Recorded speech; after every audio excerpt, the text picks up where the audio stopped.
বঙ্গবন্ধুর ৯৯তম জন্মবার্ষিকীর শ্রদ্ধা শিশুদের সুনাগরিক হিসেবে গড়ে তুলতে কাজ করছে সরকার, বললেন প্রধানমন্ত্রী। ক্রাইস্ট চার্চ হামলায় নিখোঁজ বাংলাদেশি জাকারিয়াও নিহত হয়েছেন। এ নিয়ে মারা গেলেন ৫ বাংলাদেশি। সোমবার শুরু লাশ হস্তান্তর। গ্যাসের দাম বাড়ানো হলে মেনে নেবে না বিএনপি, বললেন মির্জা ফখরুল। প্রয়োজনে কঠোর আন্দোলনের হুঁশিয়ারি। রাজধানীতে মন্ত্রীর মেয়ের জামাইয়ের রহস্যজনক মৃত্যু, স্বজনদের দাবি হত্যাকাণ্ড। ময়নাতদন্তের পর জানা যাবে কারণ, বলছেন চিকিৎসক। এবং তদন্ত কর্মকর্তার মিথ্যা প্রতিবেদনে দুধের শিশুসহ জেলখানায় ভোলার বিউটি বেগম। মিথ্যা মামলার বাদী এবং তদন্ত কর্মকর্তার বিচার দাবি।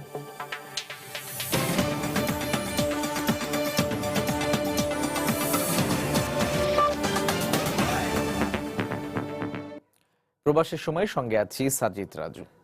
শিশুদের জন্য সুন্দর আগামী নিশ্চিত করতে কাজ করে যাচ্ছে জানিয়ে প্রধানমন্ত্রী শেখ হাসিনা বলেছেন, প্রত্যেকটি শিশুর সুস্থ বিকাশের পরিবেশ প্রয়োজন।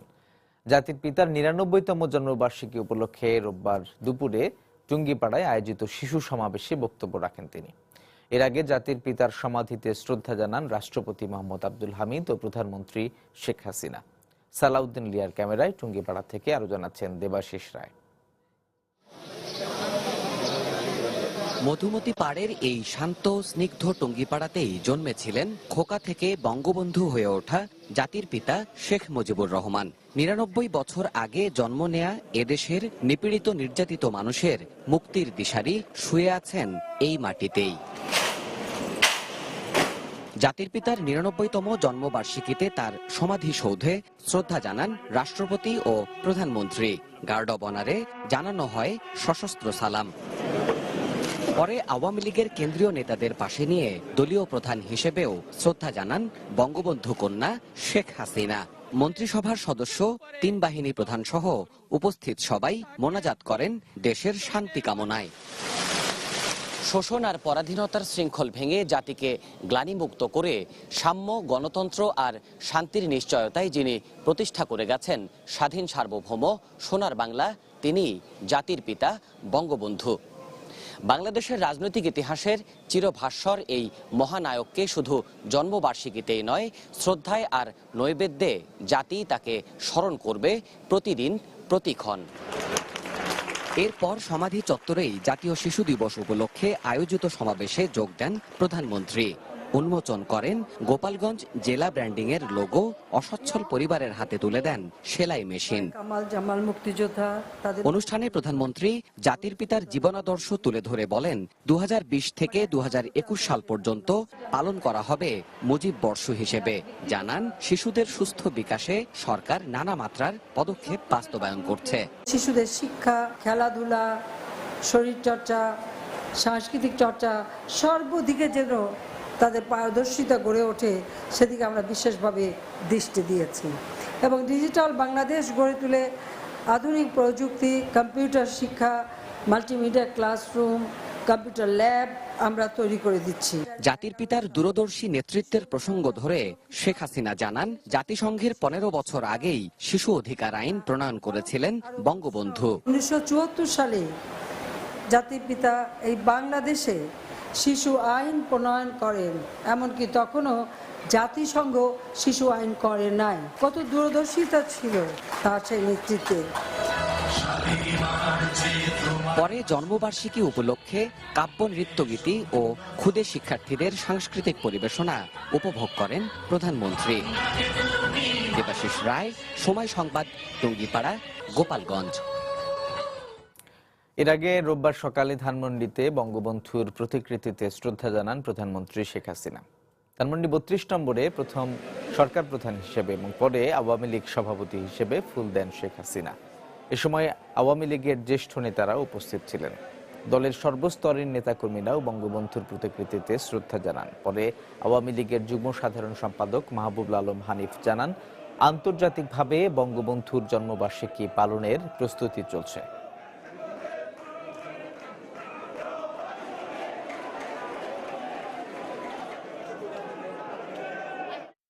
যে স্বপ্ন আমরা জাতির পিতা আমাদের দেখেছিলেন, সেই স্বপ্নের বাংলাদেশ আমরা আমাদের মাননীয় প্রধানমন্ত্রী শেখ হাসিনার নেতৃত্বে আমরা গড়ব, এটাই আজকে আমাদের অঙ্গীকার হবে। জাতির পিতা জন্মশত বার্ষিকী উপলক্ষে মূল যে আমাদের কর্মসূচিটা হবে, সেই কর্মসূচিতে আমরা আন্তর্জাতিক পরিমণ্ডল থেকে আমাদের বিভিন্ন আন্তর্জাতিক রাজনৈতিক নেতৃবৃন্দ এবং কবি সাহিত্যিক তাদেরকে আমরা আমন্ত্রণ জানানো হবে, যাতে এই জাতির পিতা জন্মশত বার্ষিকীটাকে যথাযোগ্য মর্যাদা উদযাপন করা যায়।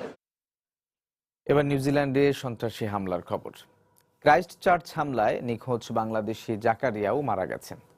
এ নিয়ে ওই ঘটনায় মারা গেলেন 5 বাংলাদেশি, জানিয়েছেন নিউজিল্যান্ডে বাংলাদেশের অনারারি কনসাল শফিকুর রহমান অনু। আমাদের জাকারিয়া ভুইয়া বলে একজন আমাদের বাঙালি ভাই, তাকে আমরা ট্রেস করতে পারছিলাম না, ওই লিস্টেও ছিল না, নামও ছিল না। যে মসজিদে এই গোলাগুলি ঘটনা ঘটছিল সেই মসজিদে ইমাম সাহেব ওনার আমাদের কাছ থেকে ওনার কিছু জাকারিয়া ভুইয়া সাহেবের ছবি নিয়ে শনাক্ত করেছেন যে উনি জাকারিয়া ভুইয়ার লাশ ওই মৃতদের মধ্যে দেখেছেন। তাই আমরা এখন বেসরকারি হয়ে বলতে পারি যে আমাদের মধ্যে যে 5 জন নিখোঁজ ছিলেন তাদের প্রায় সবাইকেই মৃত ঘোষণা করা হলো বেসরকারিভাবে। সকাল 10টা থেকে লাশ হস্তান্তরের এবং ফিউনারেলের কার্যক্রম শুরু। নিউজিল্যান্ডের ক্রাইস্ট চার্চে নিহত বাংলাদেশিদের মরদেহ দেশে ফিরিয়ে আনতে চাইলে সরকার সহযোগিতা করবে বলে জানিয়েছেন পররাষ্ট্রমন্ত্রী ডক্টর AK আব্দুল মোমেন। রোববার বিকেলে জাতীয় প্রেস ক্লাবে এক আলোচনা সভায় তিনি একথা বলেন। মন্ত্রী জানান, এরপর থেকে ক্রিকেটাররা যে দেশে যাবেন সেখানকার নিরাপত্তা ব্যবস্থা আগে যাচাই করে দেখা হবে। আমরা কয়েকটি নাম্বার পেয়েছিলাম, আগে আমাদের বলেছিল যে নাম্বার 4, কিন্তু এখন শুনতেছি যে 8-এ পৌঁছেছে। কিন্তু আমার মিশন এখনো কোনো রিপোর্ট এখনো দেয়নি। ক্যানবেরা 2 জন আমাদের কর্মকর্তা তারাও এখন একা আছেন, যাতে কোনো ধরনের সহায়তা দরকার হলে আমরা সেটা প্রোভাইড করব। এবং আমরা একটা হিসাব নিকাশও করেছি যে কত টাকার যদি যারা দেশে লাশ নিয়ে আসতে চান সেগুলো আমরা এগুলো প্রোভাইড করব। আমরা যখন আগামীতে আমাদের খেলোয়াড়দের পাঠাবো, আমরা যেখানে তারা যাবেন তার আগে সিকিউরিটি রেকিং করার জন্য একটা ব্যবস্থা চিন্তা ভাবনা আমরা করছি। প্রবাসের সময় আরো থাকছে। আবারও অবস্থান বদলালেন ডাকসুর ভিপি নূর, চাইলেন সব পদে পুনর্নির্বাচন। সোমবার বিশ্ববিদ্যালয়ে ক্লাস পরীক্ষা বর্জনের ডাক। খাদ্যমন্ত্রী সাধন চন্দ্র মজুমদারের মেয়ের জামাই ডাক্তার রাজন কর্মকারের রহস্যজনক মৃত্যু হয়েছে। রোববার ভোরে ফার্মগেটের ইন্দিরা রোডের বাসা থেকে তাকে স্কয়ার হাসপাতালে নেওয়া হলে কর্তব্যরত চিকিৎসক মৃত ঘোষণা করেন। মৃত্যু রহস্যের জট খুলতে সুষ্ঠু তদন্তের দাবি জানিয়েছে রাজনের পরিবার। রাজধানীর স্কয়ার হাসপাতাল কর্তৃপক্ষ জানায়, রোববার ভোরে বঙ্গবন্ধু শেখ মুজিব মেডিকেল বিশ্ববিদ্যালয়ের সহযোগী অধ্যাপক ডাক্তার রাজন কর্মকারকে হাসপাতালে নিয়ে আসেন তার শালিকা। এরপর হাসপাতালে আসেন স্ত্রী ডাক্তার কাবেরী মজুমদার। হাসপাতালে আনার পরই কর্তব্যরত চিকিৎসক তাকে মৃত ঘোষণা করেন। রাজনের পরিবারের অভিযোগ, মৃত্যুর আগেও রাজনের স্ত্রী ফোনে রাজনের মায়ের সঙ্গে অসংলগ্ন কথা বলেছিলেন। তাদের ধারণা রাজন হত্যাকাণ্ডের শিকার। সুষ্ঠু তদন্ত হোক, এই সুষ্ঠু তদন্ত হওয়ার জন্যই আমরা এতক্ষণ ডিলে হয়েছে, অন্য কোনো কারণ না। আর মৃত্যুর কারণ আমরা তো এখনো দেখি নাই, বা ডক্টর রিপোর্ট দিবে, বা যদি পোস্টমর্টম করানো হয় পোস্টমর্টম রিপোর্ট দিবে, যা আসবে তখন তাই মেনে নিবে সবাই। রাজনের মৃত্যুর খবরে হাসপাতালে ছুটে আসেন তার সহকর্মী ও শিক্ষার্থীরা।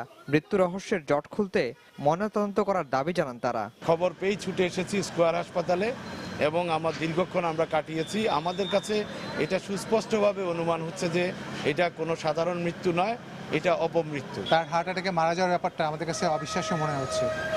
আগে কি হার্ট অ্যাটাকের কোনো সিম্পটম না, আগে কোনো সিমটম ছিল না এবং তার অন্য কোনো কোমরবিডও তেমন ছিল না। আসলে এর আগেও ওর একটা হিস্ট্রি অফ ইনজুরি নিয়ে সে হসপিটালাইজড ছিল দীর্ঘদিন, প্রায় 1 সপ্তাহ, এবং ওই সময় তাকে হসপিটালে আইসিইউতে ভর্তি করা লেগেছিল। ইনজুরিটা এতই মারাত্মক ছিল এবং তার সারা শরীরে ইনজুরির ক্ষত ছিল। মন্ত্রী মহোদয়ের সাথে আমাদের সাথে কথা হলো, উনি বলছেন যে এটা ওনার কোনো ধরনের কোনো আপত্তি নেই।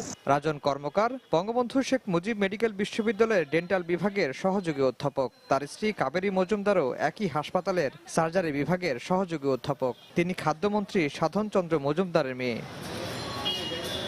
আফজাল হোসেন, সময় সংবাদ, ঢাকা। স্বাধীনতা বিরোধীরা ঐক্যবদ্ধভাবে দেশ ধ্বংসের ষড়যন্ত্র করছে, তাই তাদের বিরুদ্ধে সতর্ক থাকার আহ্বান জানিয়েছেন আওয়ামী লীগ নেতা অ্যাডভোকেট কামরুল ইসলাম এমপি। বঙ্গবন্ধুর জন্মদিন ও জাতীয় শিশু দিবস উপলক্ষে রোববার সকালে কেরানীগঞ্জের রুহিতপুরে ইস্পাহানী কলেজে উপজেলার প্রাক্তন ছাত্রলীগ আয়োজিত চক্ষু শিবিরের উদ্বোধনী অনুষ্ঠানে এই আহ্বান জানান তিনি। বাংলাদেশে জঙ্গিবাদের কোনো স্থান নেই উল্লেখ করে তিনি বলেন, মুক্তিযুদ্ধে বিরোধী শক্তিকে রাজনৈতিকভাবে প্রতিহত করতে হবে। কামরুল ইসলাম বলেন, শেখ হাসিনার নেতৃত্বে অর্থনৈতিক মুক্তি ও উন্নত দেশের স্বপ্ন পূরণে কাজ করে যাচ্ছে সরকার।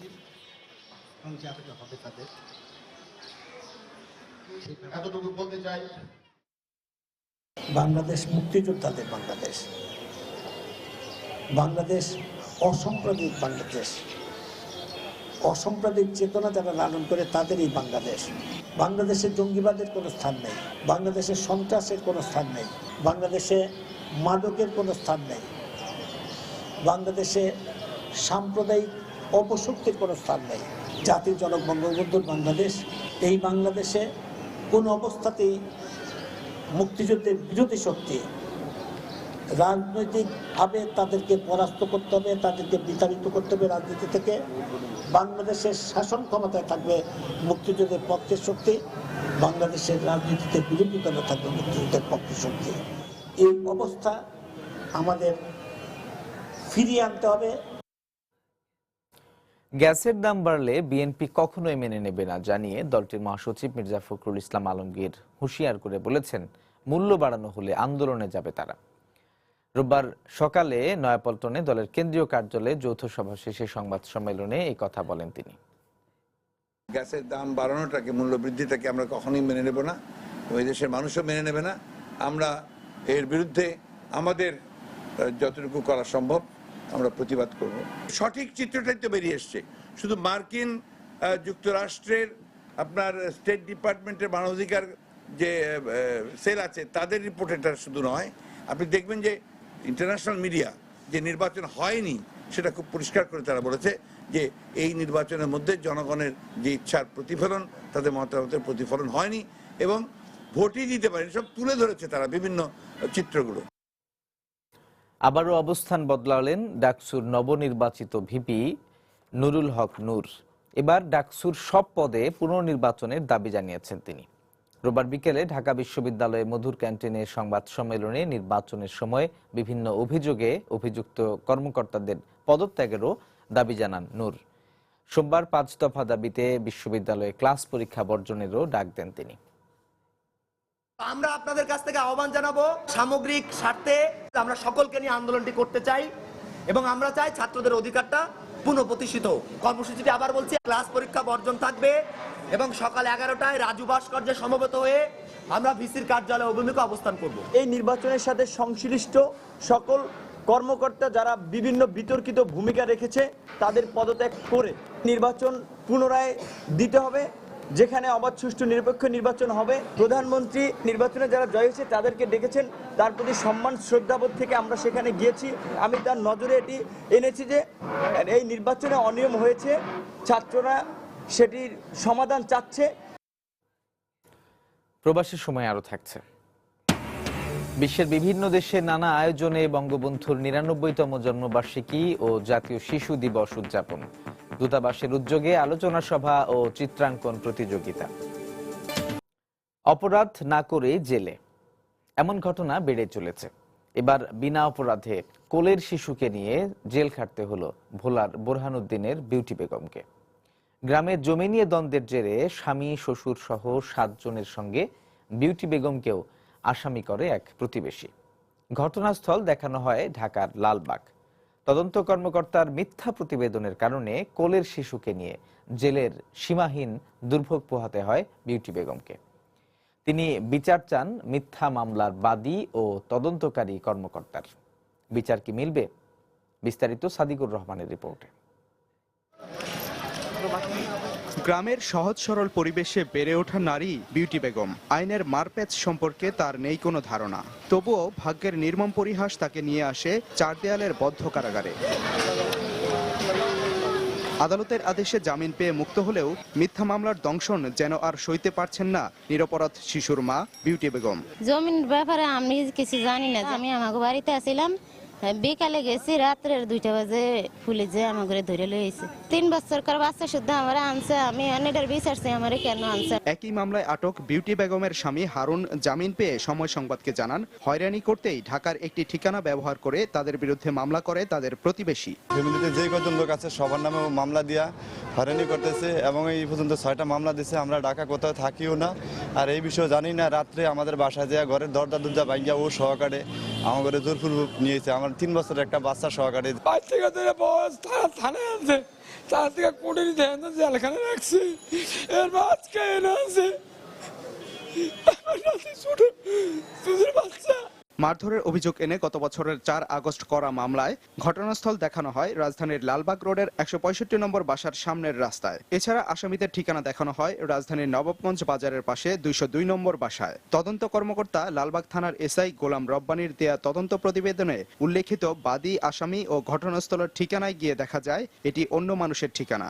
এটা মোস্তফা চাচাগো বাসা, এখানে কোনো ভাড়াটিয়া থাকে না। বিল্লাল, রাসেল, হারুন তারা একজনকে ধরে মারধর করে, এরকম কোন ঘটনা শুনছেন? আমি তো শুনিনি, দেখিও নেই। আমরা দোকানে বসে থাকি, বাইরে বসে থাকি, আমার লগে দেখা সাক্ষাৎ হইতো না, এই নামে তো এর কোনো লোক নাই। মামলায় তদন্ত রিপোর্ট সম্পর্কে লালবাগ থানার ভারপ্রাপ্ত কর্মকর্তা কোনো কথা বলতে রাজি না হলেও মুঠোফোনে তদন্ত কর্মকর্তার সাথে কথা হয় সময় সংবাদের। ওইরকম বড় ধরনের কোনো মামলাও না, ওইরকম হলে কোর্টে মামলা খারিজ হয়ে যাবে, সাক্ষ্য প্রমাণ না দিতে পারলে মামলা শেষ। এশিয়ার মামলাগুলো তো প্রমাণ করার মূল দায়িত্ব হলো, সাক্ষ্য প্রমাণের মূল দায়িত্ব হলো কোর্টে বাদীর। জি, আমরা প্রাথমিক তদন্তটা করে দেই।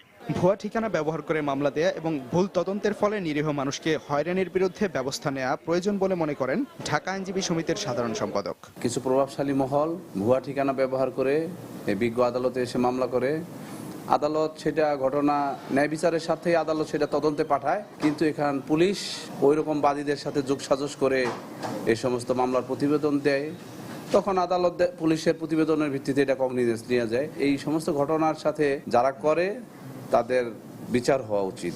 মিথ্যা ঠিকানা ব্যবহার করে হয়রানিমূলক মামলার বিষয়ে জানতে চেয়ে বাদী আলী হোসেনের সাথে যোগাযোগের চেষ্টা করলে বন্ধ পাওয়া যায় তার মুঠোফোন। সাদিকুর রহমান, সময় সংবাদ, ঢাকা। খুলনার উপকূলীয় এলাকার মানুষের কাছে আতঙ্কের নাম বেড়িবাঁধ। বিশেষ করে বর্ষা মৌসুমে ওইসব এলাকার বেশিরভাগ জায়গায় নদী ভাঙনের কারণে বাস্তুচ্যুত হচ্ছে সাধারণ মানুষ। ঘূর্ণিঝড় আইলার পর ভেঙে যাওয়া বাঁধ সংস্কার করা হলেও সেগুলো দীর্ঘমেয়াদী স্থায়িত্ব পায়নি। তরিকুল ইসলামের রিপোর্ট, ক্যামেরায় ছিলেন আবুল বাশার। খুলনা অঞ্চলের 5টি উপকূলীয় এলাকার মধ্যে কয়রা ও দাকপ উপজেলা চতুর্দিকে নদী বেষ্টিত। শুধুমাত্র পানি উন্নয়ন বোর্ডের বেড়িবাঁধ 2টি জনপদকে ঘিরে রেখেছে। দুর্বল বেড়িবাঁধের কারণে বর্ষা মৌসুমে আবহাওয়া বিরূপ হলে পানির চাপে কোথাও কোথাও ভেঙে পানি প্রবেশ করে লোকালয়ে। উপকূলীয় জনপদের বেশ কিছু জায়গায় রূপ নেয় স্থায়ী জলবদ্ধতায়।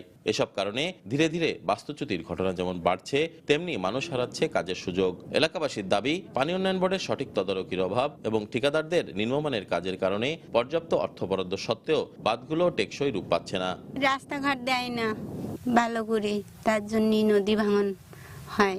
1-1.5 মাস, 2 মাস বহাল থাকে, তারপরে আর এই রাস্তা থাকে না, ভেঙে যায়। পানি উন্নয়ন বোর্ডের কাছে যদি আমরা মোবাইল ফোনে কল করি, ওনারা ফোন রিসিভ করেন না, না হলে ঠিকাদারদের বলেন। বেড়িবাঁধটা বড় আকারে করতে হবে, সেরকম কোনো পদক্ষেপ নেওয়া হয় না। পরিবেশ বিশেষজ্ঞরা বলছেন, নদী ভাঙনের কারণে লোকালয়ে লবণ পানি ঢুকছে, এতে পরিবেশগত বিভিন্ন সমস্যার মুখে পড়ছে উপকূলীয় এলাকার মানুষ। সঠিকভাবে বাঁধ মেরামত না করার কারণে এখন এই বাঁধগুলো কিন্তু মানুষের জন্য অনেক বেশি পরিবেশের দিক থেকে ক্ষতির কারণ হয়ে দাঁড়িয়েছে। অবশ্য পানি উন্নয়ন বোর্ড কর্মকর্তার দাবি, খুলনা অঞ্চলের বাঁধ নির্মাণে দীর্ঘমেয়াদী পরিকল্পনা গ্রহণ করা হয়েছে। বাঁধকে প্রশস্ত করা হবে এবং উঁচু করা হবে। তাছাড়া নদীর ইরোশন থেকে রক্ষা করার জন্য আপনার নদীর কাছে প্রতিরক্ষা কাজ করা হবে। খুলনার উপকূলীয় অঞ্চলে 15 লাখ মানুষের বসবাস।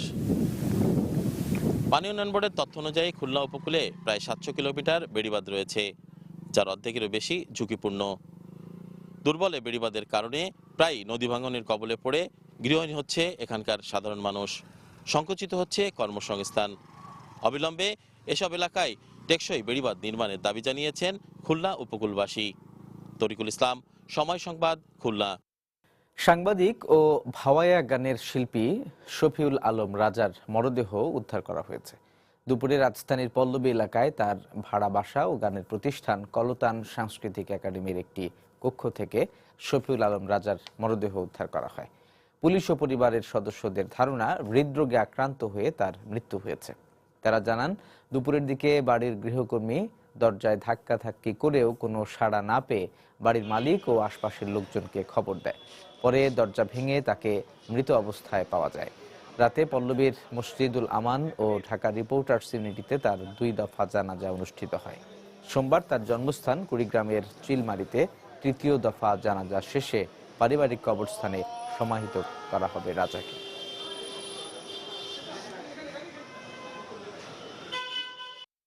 কয়েকদিন আগে অসুস্থ হয়েছিল, বুকে ব্যথা উঠেছিল, তারপর উনি ডাক্তার দেখাচ্ছে, তারপর ভাবছেন যে একটু সুস্থ।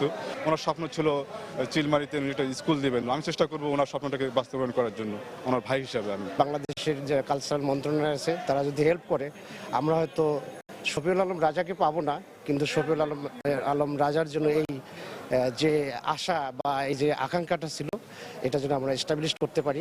এক্সটার্নাল কোনো ইনজুরি তার গায়ে নেই, হয়তো তার দীর্ঘদিন মনে হয় উনি রোগে ভুগছিলেন। ওনার পরিবারের সদস্যরা যেটা জানালো, মানে হার্টের প্রবলেম আছে ওনার। এখন পর্যন্ত আমাদের কাছে সন্দেহ করার মতো কোনো তথ্য নেই। খুব জোর দিয়েই বলছে ওনার পরিবারের সদস্যরা যে না, তার কিছু হতে পারে না, এটা তার স্বাভাবিক মৃত্যুই তারা দাবি করছে। জাহাঙ্গীরনগর বিশ্ববিদ্যালয়ের মেয়েদের একটি হলে তালাবদ্ধ ট্রাঙ্ক থেকে নবজাতক উদ্ধার ও হাসপাতালে নেয়ার পর মৃত্যুর ঘটনায় 4 সদস্যের তদন্ত কমিটি গঠন করেছে বিশ্ববিদ্যালয় প্রশাসন। হল প্রভোস্টের দাবি, সন্তান জন্মদানকারী ছাত্রী সবসময় চাদর দিয়ে নিজেকে ঢেকে রাখায় সন্তান সম্ভবা হওয়ার বিষয়টি নজরে আসেনি। এই ঘটনায় এখনো কোনো মামলা হয়নি। হাসপাতাল কর্তৃপক্ষ জানায়, শনিবার দুপুরে বিশ্ববিদ্যালয় কর্তৃপক্ষ অতিরিক্ত রক্তক্ষরণ অবস্থায় হাসপাতালে নিয়ে আসে ফজিলাতুন্নিসা মুজিব হলের এক শিক্ষার্থীকে। পরে তার দেয়া তথ্য অনুযায়ী হলের একটি কক্ষের তালাবদ্ধ ট্রাঙ্ক থেকে নবজাতকটি উদ্ধার করে প্রথমে বিশ্ববিদ্যালয়ের চিকিৎসা কেন্দ্রে নিয়ে গেলে কর্তব্যরত চিকিৎসক তাকে এনাম মেডিকেল কলেজ হাসপাতালে স্থানান্তর করেন। ওই দিন সন্ধ্যায় চিকিৎসাধীন অবস্থায় নবজাতকটির মৃত্যু হয়। তার যে আম্বিলিকাল যে কর্ডটা আছে এটা ছেঁড়া ছিল। আমরা সাথে সাথে দেখার পরে এটাকে আম্বিলিকাল কর্ডটাকে আমরা ক্ল্যাম্প করি এবং কি হচ্ছে মানে পুরো শরীর পরিষ্কার করি এবং অক্সিজেন ইয়ে করি। হ্যাঁ, তো দেখার পরে দেখলাম যে নবজাতকের যে ব্রিদিং এর সার্টিফিকেট ছিল, তখন একটা সিপিআর দিই। হ্যাঁ, সিপিআর দিয়ে আমরা সাথে সাথে উন্নত চিকিৎসার জন্য আমরা হচ্ছে যে যখন দেখলাম অন্তত এটি স্টেবল হয়েছে, তখন আমরা হচ্ছে এটাকে এনামে পাঠিয়ে দিই। এ ঘটনা তদন্তে 4 সদস্য বিশিষ্ট কমিটি গঠন করেছে বিশ্ববিদ্যালয় প্রশাসন। হল সুপার এবং ওই রুমের ছাত্রীরা যেটা আমাকে জানালো যে স্যার সে এমনি একটু স্বাস্থ্য ভালো, আর সে সবসময় সোয়েটার এবং চাদর পরে থাকতো, যার জন্য তাদের মানে নিকট এটা কখনোই বোধগম্য হয় নাই যে সে প্রেগনেন্ট অবস্থায় আছে। তদন্ত কমিটি গঠন করেছি। রাবিয়া খাতুন তানিয়া আমাদের আবাসিক শিক্ষক, তাকে নেতৃত্বে 10 দিনের মধ্যে তদন্ত শেষে একটা পূর্ণাঙ্গ প্রতিবেদন দেওয়ার জন্য বলা হয়েছে এবং তদন্তের ভিত্তিতে মানে প্রতিবেদনের ভিত্তিতে আমরা আমাদের হল কর্তৃপক্ষ এবং বিশ্ববিদ্যালয় কর্তৃপক্ষের যে নিয়ম আছে, শৃঙ্খলা আছে, সেই ভিত্তিতে। এই ঘটনায় এখনো পর্যন্ত কোনো মামলা হয়নি। সময় সংবাদ, সাভার। মানিকগঞ্জে বাঁশঝাড় থেকে এক নবজাতককে উদ্ধার করা হয়েছে। নবজাতকটি সুস্থ রয়েছে।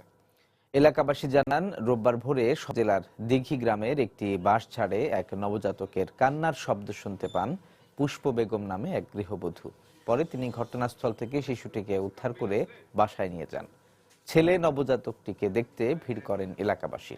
কুড়িয়ে পাওয়া নবজাতকটিকে পুষ্প বেগমের জিম্মায় রাখা হয়েছে বলে জানিয়েছেন স্থানীয় ইউপি সদস্য।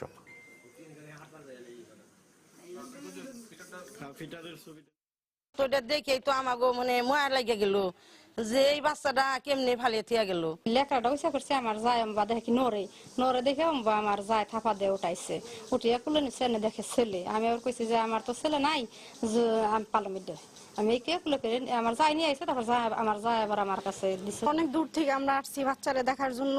বাচ্চা খুব চঞ্চল, খুব ভালো সুস্থ বাচ্চা। পুষ্প মাধ্যমে হেফাজত আছে। এই ব্যক্তির আমি বলে দিছি যে এখানে যে আপনি পারলেন আপনি হেফাজতে রাখেন। এখানে আমরা কাগজপাতি চেয়ারম্যান সাহেব আছে, নির্বাহী অফিসার আছে, তাদের নিয়ে আমরা এখানে ওটা বইসে তারপরে আমরা ওইভাবে কাগজপত্র করে দিবিনি, যাতে এখানে কোনো রকম সমস্যা না হয়। বাগেরহাটে মায়ের কোল থেকে চুরি যাওয়া শিশুটির লাশ উদ্ধার করেছে পুলিশ। রোববার দুপুরে মোরেলগঞ্জের বিশারিঘাট এলাকার একটি শৌচাগার থেকে লাশটি উদ্ধার করা হয়। মোবাইল ট্র্যাকিং এর মাধ্যমে গতকাল রাজধানীর কল্যাণপুর এলাকা থেকে একজনকে গ্রেপ্তার করে পিবিআই। তাকে জিজ্ঞাসাবাদের এক পর্যায়ে জানা যায়, অপহরণের পরপরই শিশুটিকে হত্যা করে লাশ একটি শৌচাগারে লুকিয়ে রেখেছে সে। পরে তার দেয়া তথ্য অনুযায়ী মোরেলগঞ্জের বিশারিঘাট এলাকার একটি শৌচাগারের থেকে শিশুটির লাশ উদ্ধার করে পুলিশ। গত 10ই মার্চ রাতে ঘরের জানালার গ্রিল কেটে ঘুমন্ত মায়ের কোল থেকে 2.5 মাসের শিশু আব্দুল্লাহকে চুরি করে নিয়ে যায় দুর্বৃত্তরা।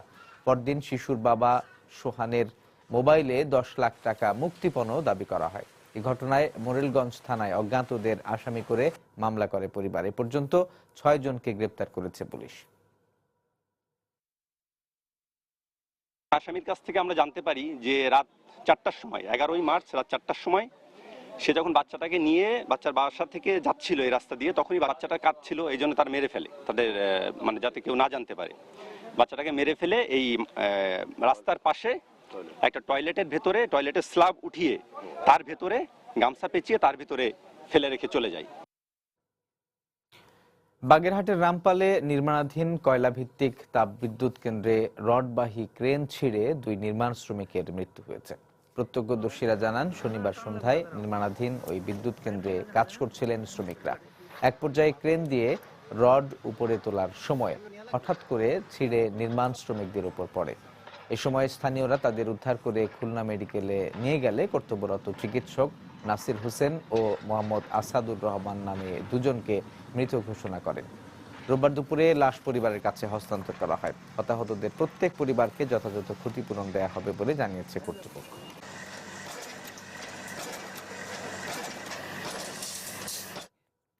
এবার প্রবাসের খবর। বিশ্বের বিভিন্ন দেশে জাতির পিতা বঙ্গবন্ধু শেখ মুজিবুর রহমানের 99তম জন্মবার্ষিকী ও জাতীয় শিশু দিবস উদযাপন করা হয়েছে।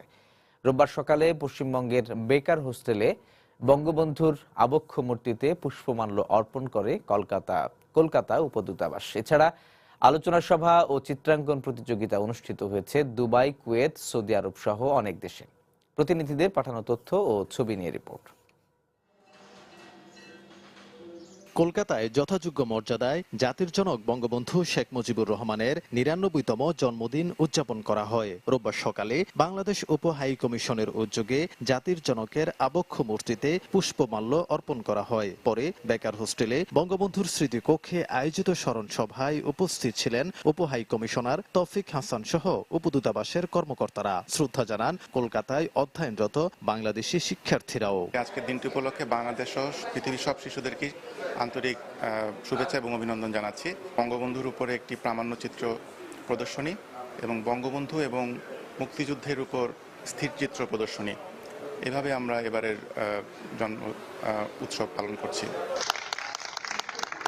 দুবাই বাংলাদেশ কনসুলেটের উদ্যোগে জাতির পিতা বঙ্গবন্ধু শেখ মুজিবুর রহমানের 99তম জন্মবার্ষিকী ও জাতীয় শিশু দিবস উদযাপন করা হয়। কনসাল জেনারেল ইকবাল হোসেন খানের সভাপতিত্বে ও শ্রম সচিব ফকির মোহাম্মদ মনোয়ার হোসেনের সঞ্চালনায় অনুষ্ঠানে প্রধান অতিথি ছিলেন জাতীয় সংসদের স্পিকার ডক্টর শিরিন শারমিন চৌধুরী। পরে বঙ্গবন্ধুকে নিয়ে নির্মিত প্রামাণ্য চিত্রের প্রদর্শনী এবং শিশুদের চিত্রাঙ্কন প্রতিযোগিতা অনুষ্ঠিত হয়। এ সময় সমৃদ্ধ বাংলাদেশ গড়তে সবাইকে এক হয়ে কাজ করার আহ্বান জানান স্পিকার। সমগ্র বিশ্বে নিজেদের আত্মপরিচয় বলিয়ান একটি জাতি হিসেবে যিনি প্রতিষ্ঠা করে গেছেন তিনি জাতির পিতা বঙ্গবন্ধু শেখ মুজিব।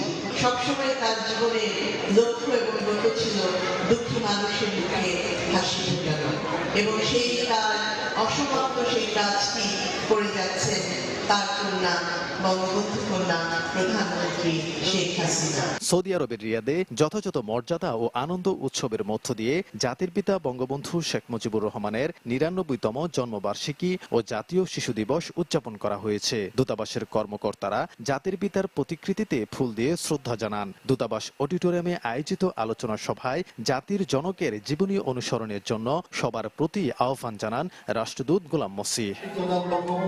বঙ্গবন্ধুর 99তম জন্মবার্ষিকী জন্মবার্ষিকী ও জাতীয় শিশু দিবস উদযাপন করা হয়েছে কুয়েতেও। বাংলাদেশ দূতাবাস আয়োজিত আলোচনা সভায় বঙ্গবন্ধুর জীবন দর্শনের বিভিন্ন দিক নিয়ে আলোচনা করেন বক্তারা। রাষ্ট্রদূত এস.এম. আবুল কালামের সভাপতিত্বে প্রধান কাউন্সিলর মোহাম্মদ আনিসুজ্জামানের সঞ্চালনায় এতে প্রবাসী বাংলাদেশিদের পাশাপাশি দূতাবাসের কর্মকর্তারা উপস্থিত ছিলেন। ফাইয়াজ আহমেদ, সময় সংবাদ। দক্ষিণ আফ্রিকার কেপটাউনে সন্ত্রাসের ছুরিকাঘাতে নিহত বাংলাদেশি জহিরুল ইসলাম হাওলাদারের স্মরণে মিলাদ ও দোয়া মাহফিল করেছে দক্ষিণ আফ্রিকা শাখা আওয়ামী লীগ। কেপটাউনে দলীয় কার্যালয়ে এ সভার আয়োজন করা হয়। দক্ষিণ আফ্রিকা কেন্দ্রীয় কমিটির সভাপতি ফরিদ আহমদের সভাপতিত্বে এবং আতিকুর রহমান ডালিমের সঞ্চালনায় বক্তব্য দেন স্থানীয় আওয়ামী লীগ কেন্দ্রীয় কমিটির সাধারণ সম্পাদক মুক্তার মাদবর সহ অন্যান্যরা। এ সময় নিহতের আত্মার শান্তি কামনা করে দোয়া করা হয়। গত ২রা মার্চ সন্ত্রাসের ছুরিকাঘাতে নিহত হন জহিরুল ইসলাম হাওলাদার।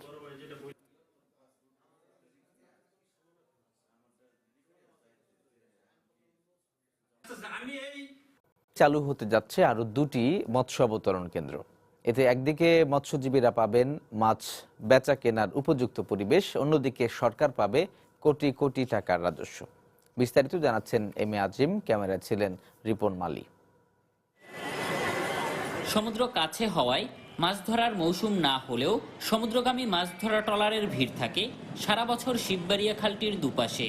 আর মৌসুমে মাছ বিক্রি করতে প্রতিদিন শত শত ট্রলার আসে এখানে।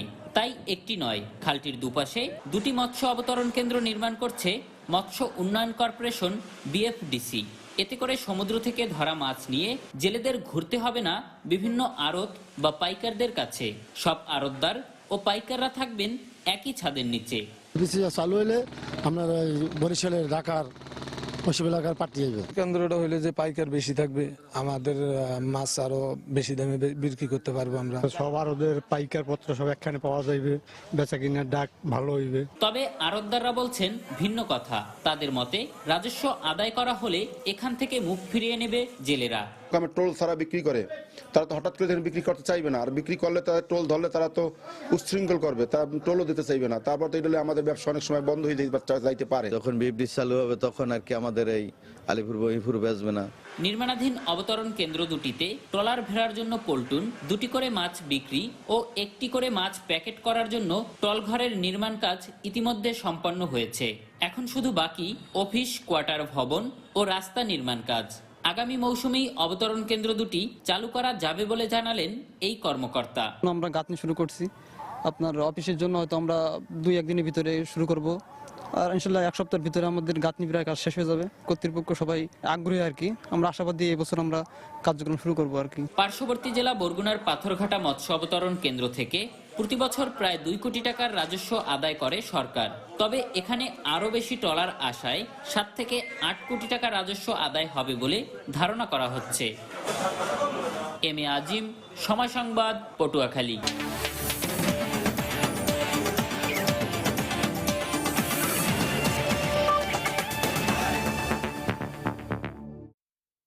নেপাল ম্যাচের স্মৃতি ভুলে সেমিফাইনাল নিয়েই ভাবছে বাংলাদেশ।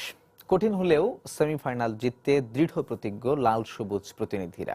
আগের ম্যাচের ভুল নিয়ে কাজ করে পরের ম্যাচে দল মাঠে নামবে বলে জানিয়েছেন ফুটবলাররা।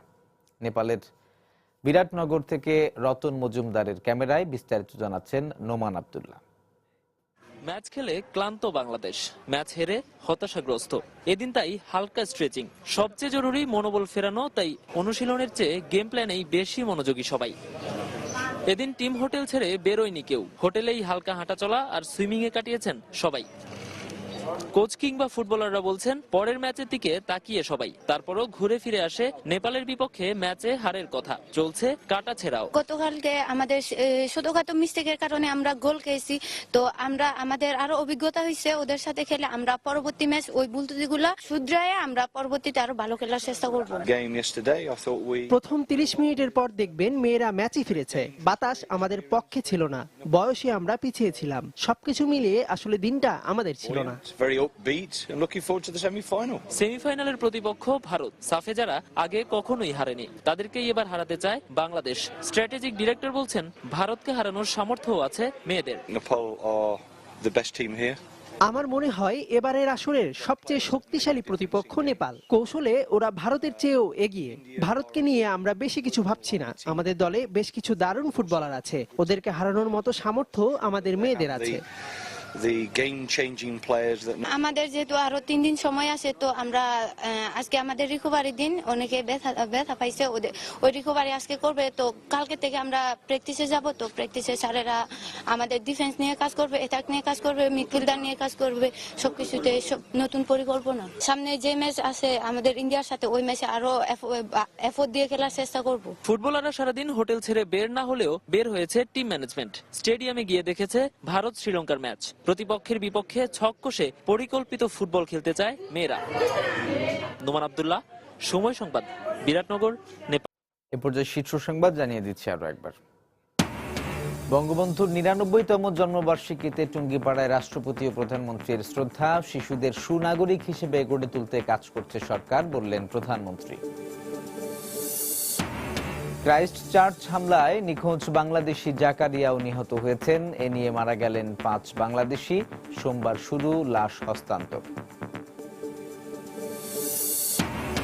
গ্যাসের দাম বাড়ানো হলে মেনে নেবে না বিএনপি, বললেন মির্জা ফখরুল। প্রয়োজনে কঠোর আন্দোলনের হুঁশিয়ারি। রাজধানীতে মন্ত্রীর মেয়ের জামাইয়ের রহস্যজনক মৃত্যু। স্বজনদের দাবি হত্যাকাণ্ড। ময়নাতদন্তের পর জানা যাবে কারণ, বলছেন চিকিৎসক। এবং তদন্ত কর্মকর্তার মিথ্যা প্রতিবেদনে দুধের শিশু সহ জেলখানায় ভোলার বিউটি বেগম। মিথ্যা মামলার বাদী এবং তদন্ত কর্মকর্তার বিচার দাবি।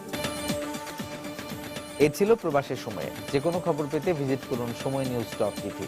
আপনার মোবাইলে সময় সংবাদ দেখতে ও সকল খবর পেতে ডাউনলোড করুন সময় অ্যাপ। এছাড়া এইমাত্র পাওয়া খবর আপনার মোবাইলে পেতে SMS করুন *BN লিখে পাঠিয়ে দিন 16242 নাম্বারে। সঙ্গে থাকুন সময়।